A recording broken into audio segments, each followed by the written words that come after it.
Hi, my name is Mike, and I'm from the Old Ways Podcast, here to introduce you to your next favorite show. What is the Old Ways Podcast? It's a weekly tabletop RPG show in actual play format where a group of amazing role players serve up new experiences in homebrew and published scenarios. Well over 500 episodes of beautiful, fully produced actual play content for you to enjoy. Check us out, the Old Ways Podcast. Thanks.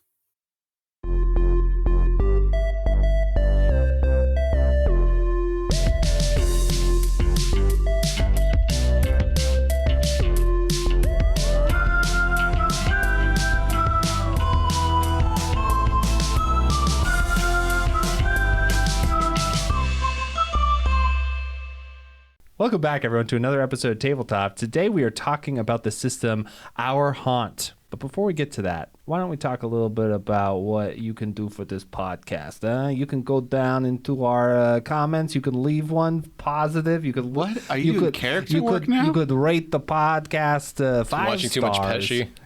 Yeah, I'm full My Cousin Vinny. Yeah. No, you're Vinny like a head. Transylvanian gangster right now. Why is the fact that I'm from Transylvania do anything to change your mind, huh? Yeah, go rate the podcast based off of this interaction. Rate, comment, subscribe. If you rate a 5-star review, Nick has to read it on air. Yeah, that is true. That's the law, and no one's done it yet. I'm really people disappointed. did a long time ago, and we did do a couple then, but we haven't done anything for like a year. So go down and start leaving some reviews, and we'll start reading them out again. But why don't we introduce ourselves? My name's Nick. I'm the host of the podcast, but my co-hosts are around this table with me, and I want to introduce them so bad. So let's start with you. Franco. And you? It's your boo buddy, Rio. And you? Shade. Okay, so let's get down into it. Guys need to start working on your intros. There's gotta be a quit. It's just names with you. Where's the artistic but I like flair? being the anti-joke. So this game, we 3 of us have played, which Franco, myself, and Shade played recently. Rio is going to be here to ask all the questions that you, the listener, want to but can't. Because Is that why you didn't invite me to the game? You were invited. You to the don't game. Pretend. And you actually said that you were going to come, and then you stood us up. Yeah. You were thinking about it. Yeah, Rio is like, oh, you're leaving me out of stuff. You have quit all of the games. You haven't played any tabletop RPG in a year. Yeah. 4 months. 4 months, that's true. All right, so why don't we get down into it? Does someone want to try to describe what this game is, or the genre, I guess? The game is Our Haunt, which is published by Possum Creek Games, Inc., written by Ray Nedjadi, who is the creative force behind Sword Queen games, so involved with games like Thirsty Sword Lesbians. Which we have reviewed on the show. Go check out that episode. Is Possum Creek also that trash game that we talked about that one time? No, that's Psychic Trash Detectives. That is scripted games, friend of the podcast. Yeah. But they have possums in that game. They so did have possums, yeah. They do. That's the word association that I had. I'm sorry. Yes. But Our Haunt it's kind of billed as a cozy, the cozy ghost game that I said I would probably come to and then didn't. Yeah. Yep. Mm-hmm. Wow. Rio recalls it now. Yeah. I remember that now. It's a cozy kind of like ghost game about found family. It is a no dice, no masters, so there's no dice, there's no GM. It is up to 6, I think, players sitting around with their own playbooks, which have a variety of components. We'll kind of get into that. And by playbooks, Shade means like classes for those who don't know what a playbook is. That's fair. Yeah, classes. That's very PBTA kind of You're language. Right. Yeah, I think it's also the language that's utilized in this book as well. But classes sort of, as well as their own spheres of influence that they can kind of interact with and sort of act as a game master, even though there isn't really a game master. Yeah, you said that there are no game masters, except there is one aspect of the rules which was interesting, which was that you have your character who's a ghost, but you're also you pick essentially part of the house to be your domain. Yeah. Which is, but it's not necessarily, it's your domain as a player, not your domain as the character. Exactly. Yeah. I should clarify that. Yeah. So like essentially, if Shade and Franco wanted to do a scene in the parlor, and I was the person who had chosen the parlor as my sort of domain at the beginning of the game, then I would be responsible for running the room itself and sort of give them some stuff to play off of. So there's not one DM, but it's like I run scenes that happen here. Yeah. So everyone gets a chance. Exactly. And we'll talk about how successful that was later, because there is something that it does, and maybe in the rules it does say this, but I'm not sure we were able to figure it out, which was, how do you run both yourself and the room if you are in the room? And also, I see a problem with me immediately, because how do you stop someone from being petty if they didn't like how their scene was run in one room, and then they have you in their room later? I guess you can't. You just have to rely on the social contract, which is what we all have to rely on every day of our lives, including those rules are not games. very well written. So social contracts mean nothing to me. They are not legally binding. So I want to actually turn it over to you, Rio. That was a very unhinged. That was like a 1,000-foot view of this game, right? Yeah. We basically have told you nothing about it except for the general structure. What questions do you have? And we'll answer those, and then we'll start talking about what we thought about it. Is there a general plot of the game, or is it a scenario? Are the scenarios to play through? So this is a great question. Yeah, this is a very good question. So, and it's worth noting also, we were doing this in what we call our ICO Nights sessions, which are kind of a chance for us to play in a multiversal setting with various rules, various characters. Theoretically, maybe there's a setup that we've put together. I did have a setup for this particular one, which we abandoned at the top. Mostly because I read through the rules the night before. This is a game where folks don't need to necessarily read through the rules before playing it, other than maybe one person to kind of help. It even says in the rules, because I started reading through them as we played, and there's a part where it's like, people aren't going to read these rules except for you, the one who's reading these rules. If you're trying to play a game with people, explain this bit to them, kind of thing. So it's like very much like. and I realized in reading through that my premise really didn't work like I thought it was going to with this game, and it just didn't really feel right. So we abandoned that. But the idea is that you are talking about found family. It's a game that's really built on working through emotion.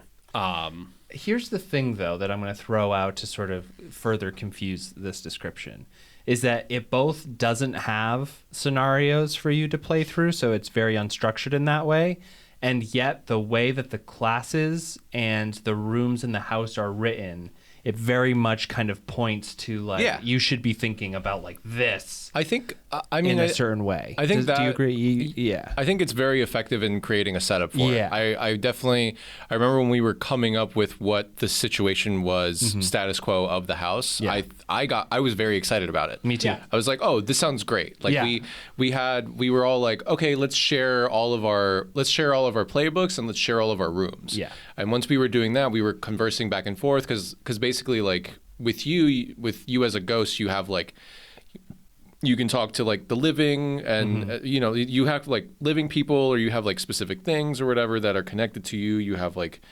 different objects or people. Can I and stuff. The question real quick? Yes. Is the house pre-built? No, there are pre-built rooms, but you can choose from the rooms. Yeah. Okay. And so then the rooms also have individual like situations that are happening inside of them, or like weird things that are haunting them. Like my room was the study, and it had a piano that played itself, and then there was like it was cluttered with movie memorabilia. And then the other thing was like, okay, here's some problems that can happen or situations. And one of them was a team of ghost hunters from a TV show like jump in. And I was like, oh, I'm excited to use that one. Yeah. And so we were kind of like going around. We were telling each other all of this stuff. We weren't keeping anything from each other. It's no secrets. Yeah, right? There was no secrets happening. And so we were just describing everything. We were like, oh, okay, like I have these two NPCs. And then they were like, oh, yeah, that makes sense. Let's make that person like this person's father. Right. Let's make them like, oh, this guy's in a sick bed, and like this guy's a failed screenwriter. Yes. And like there were all these things that were kind of naturally coming together by all of us And I think that was really effective because it kind of helped us. It gave us a framework to build a scenario. Yes, and also for Rio, to give you sort of like a more of a view of like how this works too, is that each of us as ghosts had different things that we could do. It wasn't like all of us were the same type of ghost. Yeah. So like I was the faceless, which meant that I actually didn't have a corporeal form for people to see very much, but I had certain things like I could hear their inner thoughts. However, other people had completely separate experiences as ghosts, like of what they were able to do and everything. And it was very much the same with the rooms where, like Franco was saying, all of those things that you could have there to go wrong or to interject into a scene. One of which is like something else is going on in this room. What is it? So that you as a player can be like, oh, so like, for example, in my room, the parlor, I was like, yeah, this has like a board game that plays itself over and over again. That's creepy and spooky. There's this vase that has faces on it that looks like they're screaming. Also, I'm going to take that one that I make up something for myself, and there's just like a hole that only the ghosts can see in the middle of this room that just goes down and is black. But like human people just walk over it. You know what I mean? And so then it's just like, what the fuck is that? And you can, address these or not in the game as it goes. So it's kind of, that's how the setup goes. And to Franco's point, I also really liked the setup. It was very collaborative. It was very PBTA of like, oh wait, so you know this person. It was very world building. Yeah, world building. Yeah. I shouldn't say PBTA, but I just think of like my favorite world building experiences usually come out of that collaborative model. Yeah, the PBTA, like a lot of like Monster of the Week, whenever we started a game, we've played 2 games of that, me and Nick have together, and that has always been like you form a relationship with another character, and also you can populate the world with NPCs that are important to you or something like that. Like, oh, I have a move that says that I have 5 close contacts in this state. Like, let's figure out who those are, kind of thing. So that's kind of how this game functions at the top when it comes to world building. More so. Yeah, very much more so. Everybody's throwing something in. There's no one game master doing it, right? And so like everyone's creating the scenario together. Before we go to you for another question, one thing I will say about this is when I came in with a character in mind of like, oh, we're doing a cozy ghost game. Okay, I'm going to be a mailman who had been mailing for like 50 years and was like 80 years old.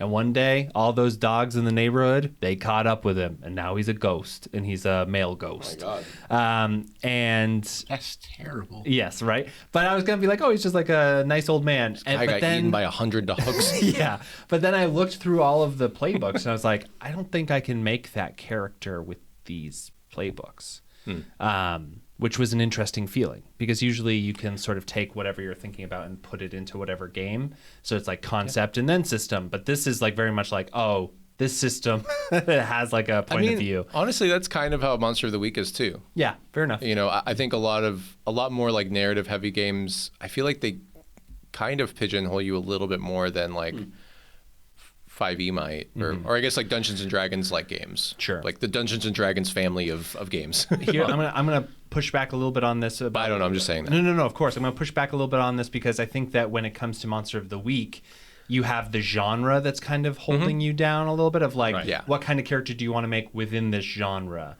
And most of the playbooks are going to give you enough latitude to do that.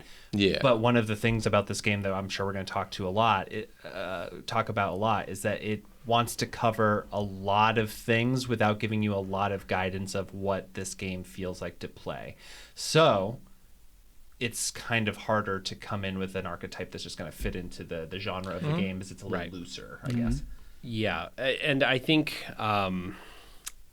with it being a little bit looser, it does try and encourage you to. So one of the things that we really didn't get into was you could kind of set these goals for yourself in the game because we were doing this as a one shot. I didn't really feel like we needed to get too much into this, but you can kind of uncover secrets about who you were or who you are as a person. It's kind of, there's some self-discovery aspects to it, and there are moves you can take where you directly ask whether you are asking as the room or asking as another ghost. The other players, why don't you believe me about what the afterlife is actually like, and why is it because we're so close and things like that. And like then that's to kind of like prompt the other player to speak to that. You know, those are questions that you ask at the beginning of the. No, but they're actual moves that are there are actual moves for this, because there is that at the beginning, but you can then use it as a move, and like you can get resources. So there are these tokens that you can get by doing vulnerable things. You can accumulate. Just another interjecting question, because I don't think we covered it. Sure. But what is this dice used? No dice, no masters. Diceless. It's literally there's, and then we'll talk about this. There is no adjudication system, so it's all collaborative. Okay, so you just make a move, and then you just decide as a group how that plays out. And again, you have a list of moves, but they're interesting. They're not so much like class moves or skills. So they're kind of almost like emotes. Mine was the loved, and one of my strong moves, which I needed to spend 2 tokens for, and you get tokens by being vulnerable. You get 1 token every time you're vulnerable. So I spent 2 tokens to. Actually, it might have been a vulnerable move. I can't remember, but anyway, one of the moves was breaking someone's heart. Yeah. And so it was if you broke someone's heart, you got a token. Yeah, something like that. And so it was like all of mine were very based on like emotion and like love and the concept of love and like what is love and baby don't hurt me or whatever. I knew Shade was going to say that, so I said it first. And so. Sir, I resemble that statement. Yeah. So. Yeah. Yeah, and for example, too, like one of my things was all of your characters, it sort of is written in a way that you're allowed to kind of view it in 2 possible ways. One is like you're trying to be vulnerable and remember who you were. Like the faceless, it's like, will you ever find your own face? Like, will you ever remember who you were? The other one was like, would you ever remember that the dog bit your face off? Why didn't you just go with that? This is perfect. And then the other one was like, make sure that nobody takes what's left of you. Yeah. And that's like the other side of it, right? And you're trying to operate between those extremes to. Okay. Yeah. And so let's chat a little bit more about the moves after this break. Hey everyone, this is Nick, the host of the Tabletop Podcast, and I have a little new website to tell you all about. It's shadowmain.com. shadowmain.com, and it's a blog that is all about TTRPGs, covering playing, game mastering, creation, and streaming. And they have featured weekly articles, interviews, reviews, and news. It's a huge amount of stuff that they do over there, and it's all TTRPG. It's really awesome. You should check it out. Sign up for their email list to get a free monthly RPG zine featuring new NPCs, magic items, monsters, and sneak peeks into their upcoming RPG game, Six Gun Doomsday, an adventure combining the Weird West, gothic horror, and post-apocalypse. We're back. Tabletop, our haunt. You were going to talk about... the moves. Yeah. So, you know, we kind of touched on this a little bit, but I want to dive into that system a little bit. I said that they were kind of more like emotes in that there is strong, medium, and weak moves, essentially. And so, like, a medium move really is, I look at it as like, cool, this is a way that I can kind of like contribute to this scene in this moment, and that's all. Nothing really is going to come out of that. It doesn't seem to progress anything.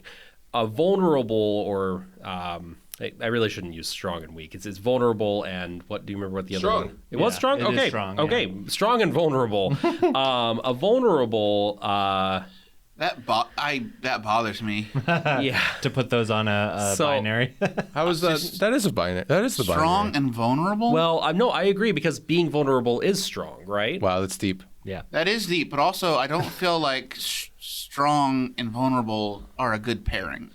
They just don't sound like a match to me. Yeah, to a thing. Yeah, I'm actually going to double... I'm opening the document now, because now I'm starting to wonder if... I mean, I'm sure it was this, and I just forgot. But... Yeah, and while Shade does this, I will kind of continue. I have no opinion on this. Like, the vulnerable moves are all basically to get a token, but they all disadvantage you in some way. So, like... use one of your ghostly powers, but at great cost. Right. I feel like confrontational and vulnerable are a good doubling up. It's just, I don't think they're supposed to be opposites. I think they're just different. Yeah. Because the vulnerable, it's supposed to be like you're opening yourself up to something bad might happen or something that you didn't intend. The medium moves or whatever they're called. I think they're called neutral. Neutral moves. They are just very sort of like milquetoast, like, hey, you can like stare into nothing and see the unseen. Yeah, stuff like that. Which is like very kind of niche in a way, but you can be like, I guess my character stares at the wall trying to see something, you know, like it kind of removes you in a way. And then the strong ones is like you pay the tokens and you do something and you get a punch result. Someone in the face. It happens. Yeah, and like one of them is like use your ghostly powers to great effect, and that's like the opposite of. And then there's a set of ghostly powers at the bottom as well. Yeah. Which like, I'm just gonna put this out here. You can use vulnerably and strongly. Yeah. And I think there was some confusion about that. Yeah, I'm going to put this out here. The way that these were written were very confusing to me. Because you have your ghostly powers, and then we're like, yeah, but you're doing that vulnerably. And I'm like, no, I'm just trying to use one of my ghostly powers. But they're also, that's not like an option in the neutral. Yeah, there's no neutral way to use your ghostly powers. Yeah, correct. so it became, for me, I was just like, it took me longer than it should have to kind of get the sense of what I could do. I think it's partially an information design problem, but I think the other thing is like if I think I read it correctly, not to brag, but if you read the whole page all the way down, it makes sense. Okay. Yeah. Because at the top it says it starts with the strong, it goes to the neutral, it goes to the vulnerable, and those top and Give bottom you enough ones information. say use your ghostly powers strongly, use your ghostly powers in a vulnerable way or whatever. And then the final list on the page is the ghostly powers that it is referencing to earlier. Right. So I think informational design, it is in the correct order. Yeah. I can kind of see how your eye would just go all over the page because it's just a bunch of lists, right? And you're like, oh, this list stands out to me because it says ghostly powers on it. Right, yeah. And it has a centered, heading on it. Yeah. And whereas the other ones do not. Yeah. And it's not in the box, and so it feels like running text. It's just like a layout thing, really. Exactly. Right. So. Yes. Well, I mean, this gets into something interesting for me because I actually would say I agree with you that there is kind of a layout thing. I would say the book itself is well designed. It's pretty to look at, in my opinion. But it got me to thinking as I'm kind of scrolling back through the playbooks. All the characters, all the drawing, all the illustrations art, of the. I even like the really general cool. like arrangement of things, largely speaking. But one of the things that I think fell a little short for me on this game, and this is really difficult, is I came into this game thinking, okay, it's going to be cozy, found family. I'm okay with like the revealing of secrets and trying to promote that. And although it does kind of get to a point where it just seems like you're one up each other in trauma. To an element. I want to get back to that. Oh yeah, let's get back to that. That is interesting. Because but kind of tangential to that, the playbooks themselves are so sometimes really at odds with tonally with each other. So this is what I was thinking. Yeah. Oh, like for example, my playbook is totally different from your playbook. Yeah. In a way that I don't think works as well as maybe I would like it to. Can you Sean was a cat. Yeah. Let's go. Sean was a character. Describe some of your playbooks. So let me run down the list real quick. So the Sean cat thing, you are so right. That was completely incongruous with everything else that was happening. Yeah. So you're so right about that. Here are the playbooks. So there's the Betrayed. And I'm just gonna read like kind of the tagline for each of them. Deliver your cruel and violent form of justice, find and destroy who wronged you, or leave that mystery behind. Be vulnerable and share that vulnerability with others. So this is someone who was like murdered violently, and that's why they're a ghost. A vengeful ghost. Yeah. The next one is the cat. Seek out other animals and learn what you can from them. Find out if you were ever human or leave that mystery behind. Be vulnerable and share that vulnerability with others. Oh, just leave off that last line. Yeah, I'm going to. I Which realized is that this one. I wasn't sure if that was going to be just add that last bit of that onto every one of these. No, I'm going to read it every time. Then you've got the doll. Manipulate with your apparent innocence and naivete. Doll. I thought you said dole. Yeah, the doll. Yeah. The DOLL. Find how you were put into this body or leave that mystery behind. That was Jackie. Yep, that was Jackie.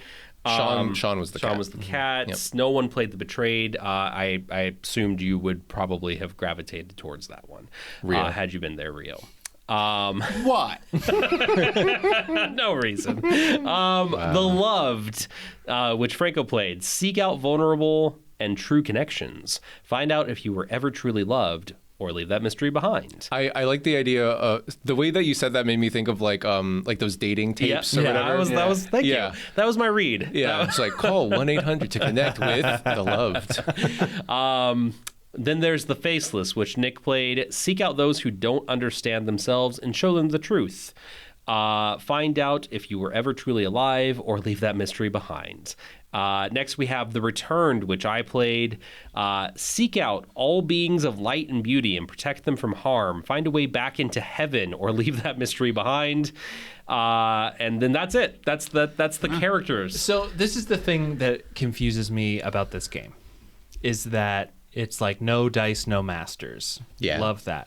However, it expects you to tell a combined narrative when you aren't trained storytellers who know how to do that, with these prompts that from the beginning when you're making your characters pit your main goal to be completely different than everybody else's. I think that's... do you remember, Rio, we played... maybe it was Fiasco or some other game with that roommate that you hated? Do you know what I'm talking about? Which? It was like, I want to say it was Fiasco or something. We were at my house in Watertown, and it was like, and we went like scene by scene, and I was like playing somebody, and then there was like I don't know. But anyway, I think that this type of game does exist where you have cross purposes with everybody. Mm-hmm. I don't think that's totally fine, but that's not what I said. Oh, what did you say? Because all of these characters, I wasn't listening. all of these characters are pointing you in different narrative directions. Mm-hmm. You can have different things that you want as long as you're telling a cohesive narrative. How is that not the same for thing? example, one of the main things here as the cat is seek out other animals and, gather them together, talk to you. Oh, but no one else is an animal. Yeah, no one else is an animal. First thing it's doing is making that one player seek out non-player characters to have main parts of the story with. That's not very great for a... Mine did that too. Yeah, no, it does. They all kind of do that, which I'm saying is not good game design. Wow. Because what you want to do is say, especially for a game where it is going to be very free in how it is played, is say, okay, all of you guys are pointing in the same direction. You want completely different things. That's totally fine, but you're all pointing in the same direction. I think there was an issue with how there was like a question that we could ask each other. Yeah. But I felt like that wasn't strong enough of a mechanic. Because like at the top we were all like, oh, let me ask you this thing, and then it just never fucking came up ever again. Yeah. So to just kind of go through the hierarchy or the components rather of the playbook. So each of these ghosts has a lure, which is essentially a way that other people can earn tokens from your ghost. Mm-hmm. So my character, the Returned, which is all about like, oh, I was in what I assumed to be heaven, the good place. Oh, that was the saddest song in the Buffy musical episode. I think I was in heaven, because she gets resurrected in the beginning of season 6. Cool. Episode 3. No, the first episode. Yeah, you said the beginning. Yeah. The musical episode, I think, was mid-season. We don't need to get into it. Yeah, we really don't. I don't like the way you said it. So anyway, you also choose a name, you choose a look. Those are just fun little descriptor things. But then you choose a couple of things that you can remember, and they're pretty vague, which I think, again, world building. So far, I really love a lot of this. Yeah. Making a promise I couldn't keep. Stalking someone from the shadows, a desperate prayer, laughing in the sunlight. These are some of the options that you can choose from. What I yearn for. So this is kind of like the North Star that you need. Your to be. I want song. Yeah, I want. And then bonds. So these bonds are with NPCs. They're not with other ghosts. Again, which I think is for what you are trying to do is not a great design. But I guess like maybe the thing about the game being cozy is like maybe we were all supposed to help each other achieve our goals. I think right. I think yes, we are, but none of us were really doing that. Well, sure, yeah. I think, but here's the thing about it that I think is really tough. And I talked to you about this on the way home, and I'm just going to give my spiel now, which is that all right, everybody sit back. which is that this game requires you to know the fundamentals of scene work and improv and storytelling in such a way that I think it is completely inaccessible to people who are just like dipping their toes into the TTRPG realm. Like, and to be fair to Nick, he told me in the car that he fucked up every single scene. I did. I totally did. You forgot all of your fundamentals. Because like the fundamentals that you need to do in good scene work is you need to go in, first of all, it's always a better scene if you know each other. Yep. Which we came in and we were kind of struggling with whether or not we had all known each other. And I remember being like, I don't know any of you or whatever. And if I can say real quick, there is one last component to the character. It's relationship. And you only get one of these. And you ask one other player character. It's one of two different questions. And they are essentially things like, why am I your best friend forever was one of mine, or why don't you believe me about heaven, and why don't you want to? That's the one you went with. And that's the one I went with, because best friend forever was like BFF. I don't feel like any of us are really BFFs from the outset of our character work. Which I think is like, it is a trap that I think 90% of people picking up this game will fall into. And I think that it doesn't really do a whole lot within the rules to try to help you into not making that mistake. Did you read the rules? I did read the rules. Okay, great. I went through. One thing that I think that it's trying to do with the like NPCs that you're related to is that there is a thing in there that's like, hey, if this is your first time playing, everyone should be playing each other's NPCs, which we didn't kind of do. We kind of had that once in a while, but it was more like we were sharing them to be like story pieces, right? Yeah. Instead of like one person being like, I'm this person as well. I feel like this game would make more sense to me, just from hearing it, if it was like a campaign setting in like an apartment building, and every session was like a different apartment ghost, and every player would like all the ghosts would like help each ghost in each apartment kind of come together. For me, you could definitely do that. This game makes a lot of great sense as a script and a television show. Yeah. This is the other thing is that, okay, so going back to the do's and don'ts, the second big thing is that you have to, if you're in a conflict scene, you have to be willing to change how you go about getting something multiple times, or the scene will immediately just devolve into no, and like just headbutting into a wall. Yeah, exactly. And instead it should be like, no. Okay, then what if I paid you this amount? No, you can't buy my loyalty. Okay, but this makes me really sad if you don't do this. Like, you have to try a bunch of different things or else the scene's going to fall apart. Which again is like something that only, people who have gone through like many levels of improv know that that's a trap. You know what I mean? I will say this for our listeners. Nick does have the credentials to talk about this. Yes. And then the other thing, and there's a bunch more I will say that exist in here. We might get to them, we might not. But the big thing is like yes-anding and no shade to anyone, because we were all trying to figure out how to play this game. We're trying to like be true to all of us. Oh my god. God damn it. But also like trying to be true to these ghosts that we're still learning who they are, and also trying to figure out how you're supposed to interact with this game. There wasn't a whole lot of yes-anding, and I feel like the most story development we ever got within a scene was actually mostly from the rooms itself. Yeah, so that, and I will agree with that. I think the rooms became kind of the thing, and maybe that's part of this thought. Ray is a storied game creator. Yeah, totally, definitely, and I think that maybe we as players just didn't necessarily rise to the occasion of this game. Totally. Because I really enjoyed reading through it, although it occurred to me that it just wasn't the game that I wanted it to be when I read through it, because I had a different thing in mind. And so that, I'm sure, for my part in the game, added to it because I had a thought, and then I was like, oh, and this thought is now dead in the water because I got to completely change tact, and we're just going to try it out, and it's going to be very different than I thought it was going to be. And you can't have a house in the water. A houseboat's very small. It's got one room. Yeah. Unless it's a huge houseboat, but a yacht.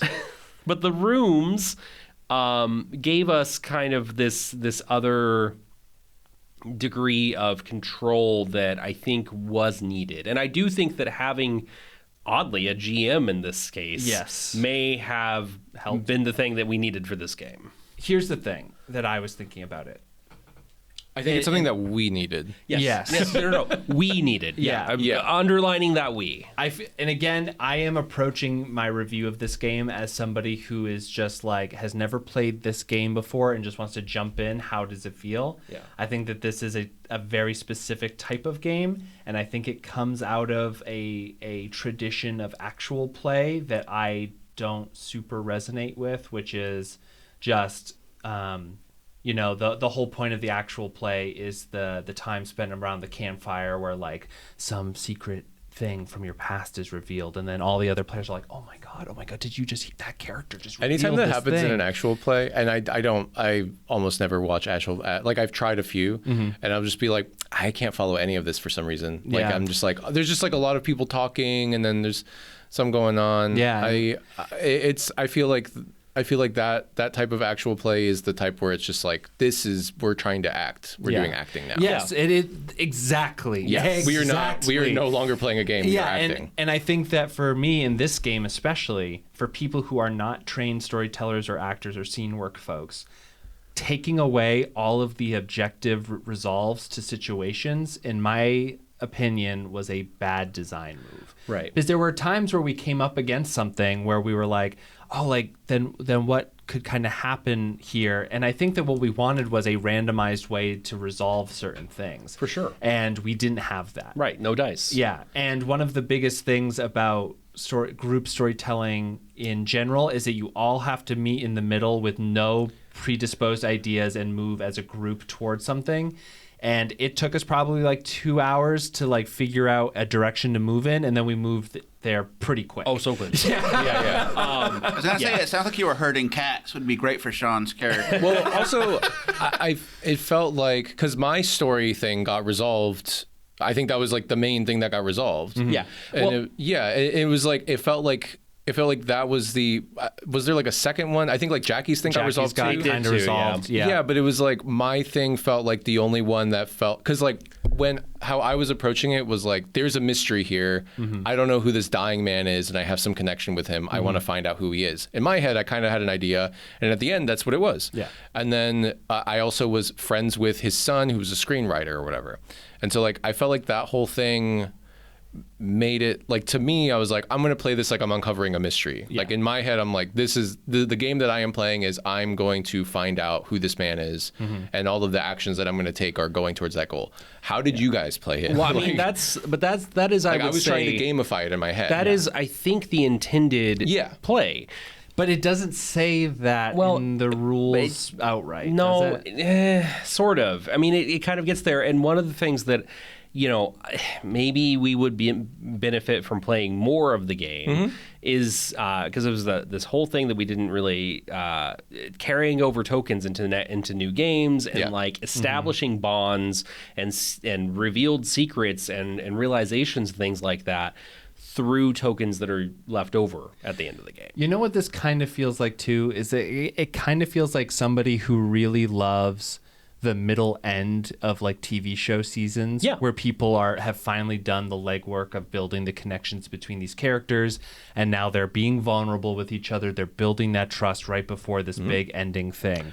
But I feel like this game is trying to skip to that point without doing the first bit of like slow burn character like becoming because friends. A lot of the prompts in the playbooks are like really heavy, or I would say they definitely, I mean, you're definitely coming in like in the middle of the story. Yes, exactly. We are already a found family is the idea, and that's and that I think if we were to play again, we should have said at the top, all of our characters know each other. We think of each other as found family in this way, because we were still kind of like the way I was playing in contrast to Franco was like, I don't know who this character is. He needs to kind of be anything to everybody because we're going to be making some sort of story together, and like who knows who this character needs to be. So I never put a specific identity on this character, and that's which is very hard to play.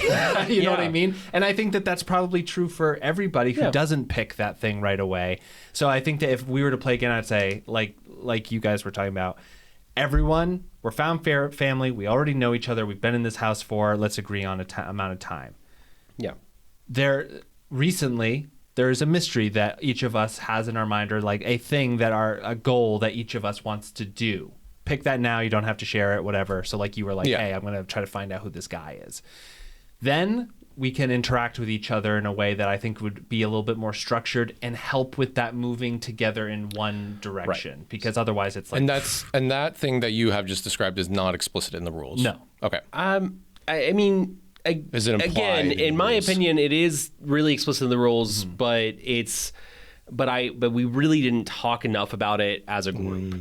And I will say, when I first kind of thought about this game, I really, did not pick up for some reason that it was No Dice, No Masters, and thought I'd be running it for you. And I was thinking more along the series, whether the BBC or ABC, whichever you prefer, Ghosts. And I was very much thinking, okay, I will be the connective glue that I need to be for your characters. And we'll make clear you guys are all new and you have a new ghost. And that was going to be Jackie's character.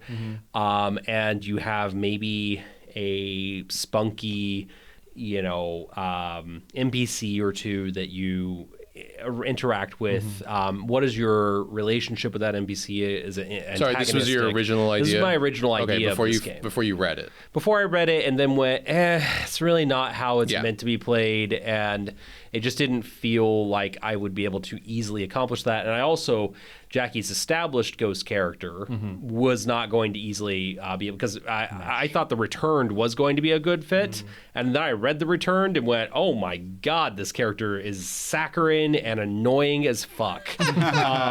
Honestly, frankly, it's the perfect character for me, but I didn't want to lean into that stuff because it felt so diametrically opposed to like Jackie's character of the doll that she ended up playing, or the cat. This is the thing that I was saying, though, is that the playbooks within the same game feel like they are in some ways kind of diametrically opposed in genre or in story type. They are definitely diametrically opposed in genre. Yeah, for sure. And so, and that's hard. Like to pull off sort of a genre fusion without any sort of direction or outline is a hard thing to do no matter what. And like people train like troops of up to 10 people for months to be able to pull off like an improvised Shakespeare or whatever. To do this out of a box or out of a book. You train improv? You do train improv. Just like everything, it's a skill. But the thing that seems like you should be able to just do it. But the thing that I think I was most the thing that changed my mind the most about this game too is like I sat down and I was like, okay, it also might just be that like this is going to come together, that's designed in a way that's been play tested in a way that it's going to work for players. I would say that at our table there is a wide variety of players in what they value and want out of a game. And like I remember Jackie and Sean immediately being like, wait, so if there's no dice, how we resolve combat? And it was like, this is Did they literally say that? Yeah. And I was like, did they say combat? Yeah, they were like, how are we going to resolve combat? And even in our game, combat did happen because it was like the weird vibe and stuff like that. Well, I think what was really funny too is that like I think the most fun I had in the game, apart from my entire storyline getting resolved, and I loved it. I thought it was great. I had a great time. My whole thing got resolved, and I don't know what the hell you guys are talking about. But I ran this part of the game for Jackie, and she was trying to get the medium that had been the psychic that had been brought in to leave the house, and she possessed this guy. And then also the medium had gotten this like crew of like MTV ghost hunters or whatever, and I had a great time playing those guys. And so she was like, okay, I'm going to attack the psychic. I'm like go after her. Yeah. And I was like, oh, okay, the ghost hunters are gonna try to stop you by grabbing you. And she was like, what? Okay, I guess I'm going to leave this man's body and leave him to die. And so her ghost like escaped the man's body, and then the man fell limp and dead. And then the ghost hunters were like, holy shit. And then Jackie's like, oh, okay, so like now what? Like, are they gonna run away? And I was like, yeah, I think it would make sense that they would run away. And the psychic would be like, aren't you guys gonna keep recording and like trying to investigate? And they're like, hell no, lady, this guy just died. We're out of here. Yeah. And to me that was very fun because I basically just ran like an OSR game for her. Yeah. Like in the middle of the game. Just like turn-based like kind of situational responses. But I think also this gets at the one of the things that I found a little tricky with the game personally is it became trauma one-upsmanship. Oh, I wrote that down. I know. I was going to get us back there. Don't worry. Nice work. Hey, that's what neurotypical people play. So me and Shade are here for you. Thanks, guys. When I think of cozy haunting kind of thing, like found family, and you know, family is different for everyone, but like I don't think about trauma sharing with family, if that makes sense. Obviously, because they're the cause. Correct. But like found family in particular, yeah, we'll talk and like we'll share our hardships with each other, all of us in this room. I also, when I really think about you guys, I'm not thinking about it as like oh, thank God, I'm going to be seeing Rio and Nick and Franco today, and I'll be able to unload this terrible burden that I've had on my soul recently. Instead, I'm thinking about, all right, yeah, I'm going to be seeing Nick and Franco and Rio, and we're going to hang out, and we're going to chat, and we're going to have fun, and we're going to build fun moments together. That, I think, is such an important thing to say, because like when again, the pitch of like this is going to be a cozy ghost adventure, I was like, someone like almost Beetlejuice-y, where it's like someone's trying to move into this house and we got to haunt them away. Oh, that sounds so fun. Something like that. That's why, okay, the tonal thing too. It's like, okay, there's like a psychic trying to whatever. There's like a doll. There's like a mysterious thing, and there's like the demon. The piano plays itself, and like the whatever. Also, there's a crew of ghost hunters with cameras breaking into the house. Like it literally says breaking into the house. And I'm like, that is so different from everything else. And I was into it, but I was like, can that be the game? We're just scaring out these ghost hunters. Right. I actually thought, like, when I was getting described to me, I was like, oh, okay, we're going to be ghosts, and we're going to have to either help, we're going to have to help the people in the house solve problems by haunting them one way or another. Yeah. And so like, that this is the thing. Which I think that's what I was doing, because I was trying to help my screenwriter NPC. Right. Yes. I was trying to solve a mystery, and then we were trying to get rid of the psychic and the ghost hunters. I think that there is a true thing that we like, again, a shared reality, which is like an improv thing where like you have to build a shared reality that makes sense. It doesn't have to be something that is, you know, realistic, but it just has to make sense within itself. And we had everything from this like huge gaping hole that I put into one of the rooms that seemed to be like sucking us in, to like the piano that was playing itself, and the cat really loved to sing with the piano. But also there were like weird shadow beasts out in the woods that were coming to try to consume the real living people in the garden. And it's like, these are such drastically different tones that the shared reality never was firm enough for us to make big decisions quickly. Yeah. And I think that like if we were able to, again, if this was not a one shot and a long-term thing, maybe that would have been okay, because we would have more time to flesh out the shared reality. The quickly is the operative word there. Yeah, right. Yeah. Because like for a one shot, it was very hard. I would never suggest this for a group of more than 4 people playing a one shot.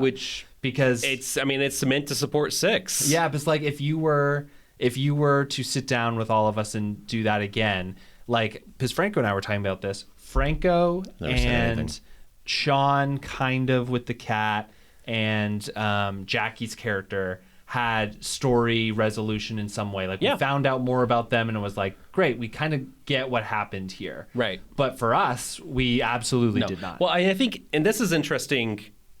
I think they're just mad that they didn't get a story. No, I had a great time. actually, I'm kidding. Guys, keep talking. That was a joke. That was a hilarious joke. Of course. No, it was very good. But this is interesting because, Franco, have you acted? Okay, you and I don't, maybe Sean has, and I'm forgetting something. I think you and I are the only ones who have had acting experience. Yeah. Obviously, you more than me, but in this particular case, you and I are the ones who have that acting and have kind of, again, I've not formally done improv, but I've done improv. Yeah. It's just making shit up. Right. I'm in fucking sales. I do improv. Anyway. Sick. Dear listeners, I'm giving Nick specifically a hard time about improv. Not improv in general. I just want to say, please don't hate me. We love Dear listeners, in response to Rio's audience note, I just want to say that as someone who chose to do improv, I am not unexpecting any of these comments. But you and I have that acting, so I think that you and I took a step back in a way to be like, okay, let's let the three of them resolve that stuff. It needed to. It had to. After the first scene, I was like, my character right now, and with the choices that have just been made in the first two scenes, I don't think can really be in this thing 100%. This guy is not. These two guys are not part of this TV show. This is a different TV show. Honestly, not wrong. It's like Mark in season 1 and 2 of Parks and Rec. Yeah, like that guy did we not don't know belong this guy. there. Yeah. He did not belong there, and then you get Ben, and it's like, okay, yeah, he definitely belongs here. Yeah. Or Jackie's character is the doll, and she doesn't know how she got into that vessel. And she desperately would like to gain more power or get out of there. Your character is that lover, and there's obviously this grappling of like, did anyone actually ever truly love me? And mine is supposed to be dealing with loss of perfection, and Sean is supposed to be being out of the light of lacrosse Jesus. Right. And Sean is... Fonta Buddha has kicked you out of the grove. Supposed to... F's in the chat. Sean's supposed to be dealing with...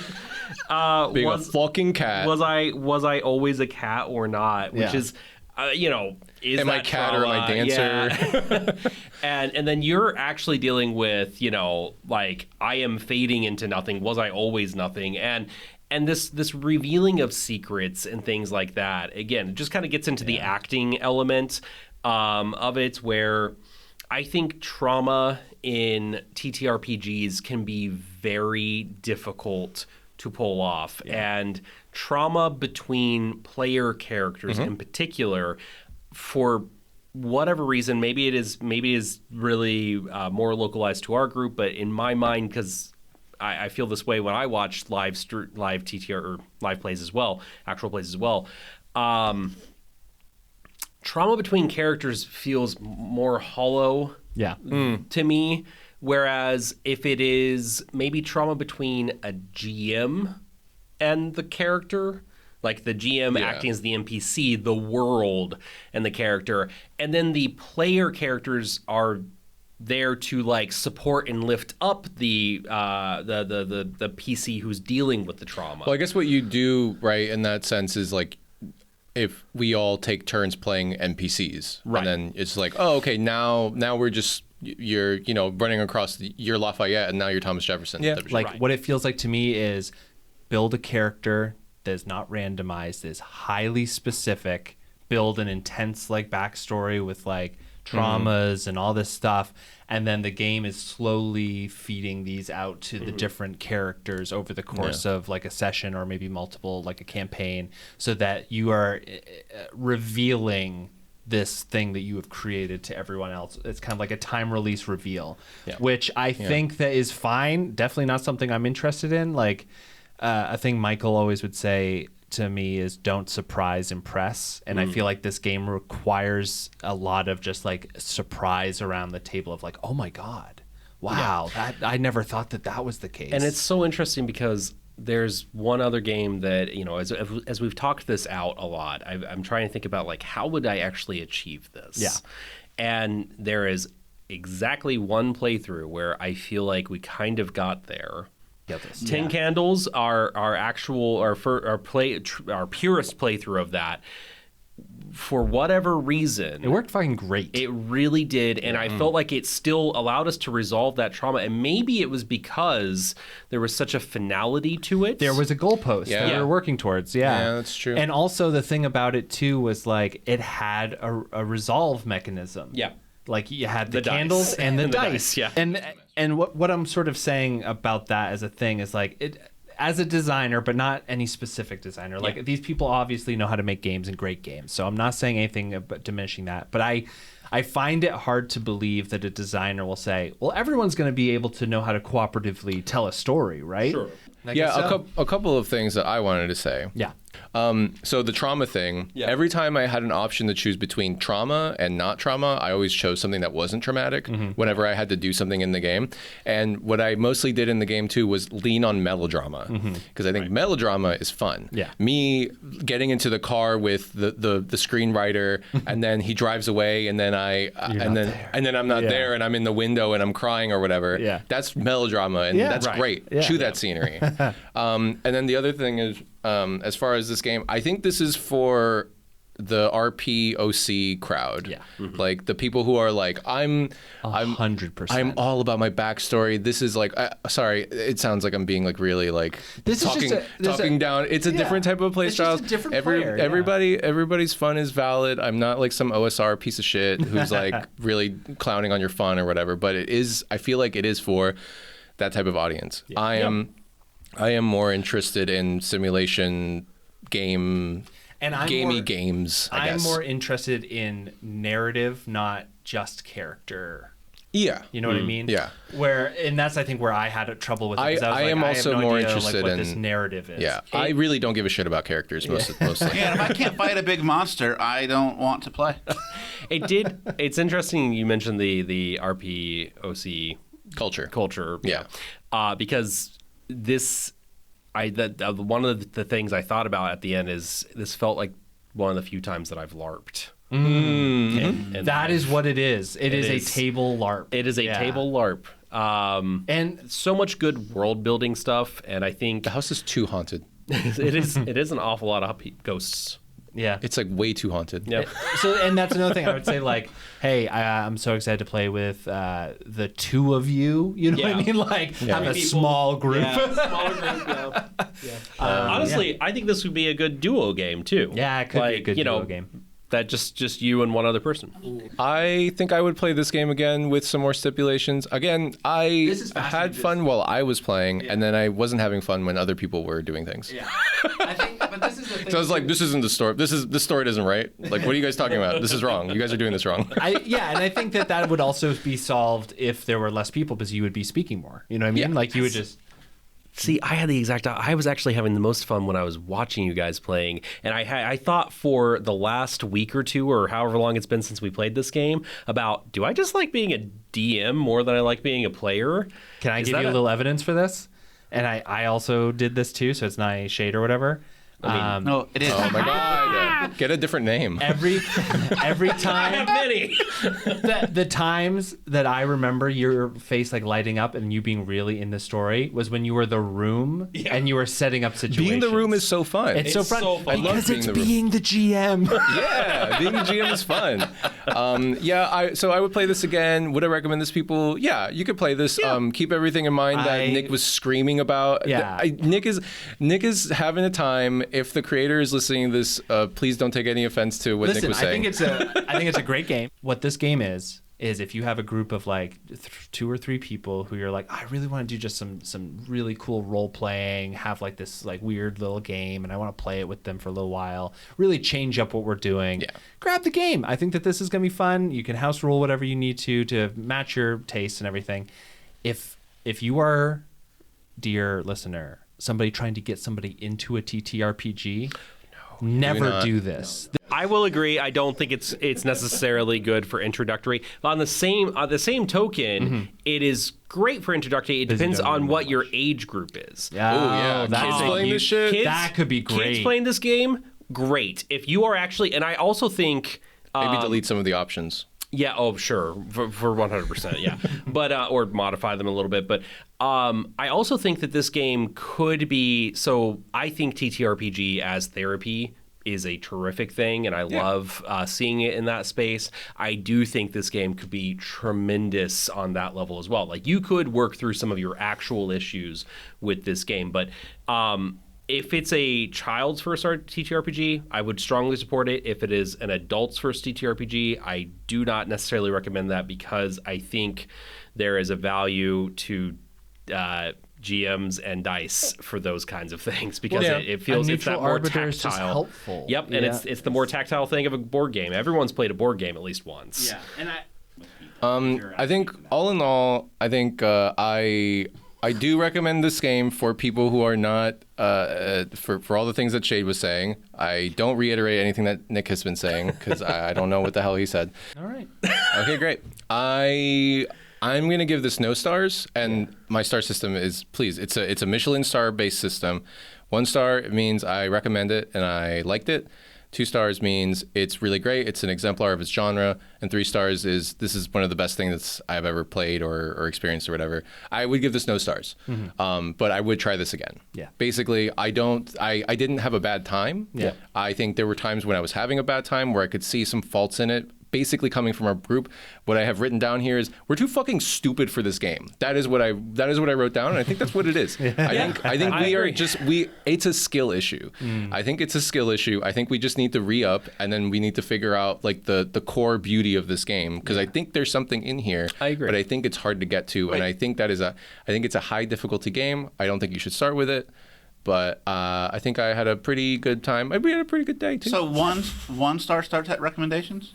1 star is a recommendation. Oh, okay. Then I'll have to what recommendation, and that I liked it. I agree 100% with the wording and tone of Franco's assessment. I think that's perfect. I would play it again.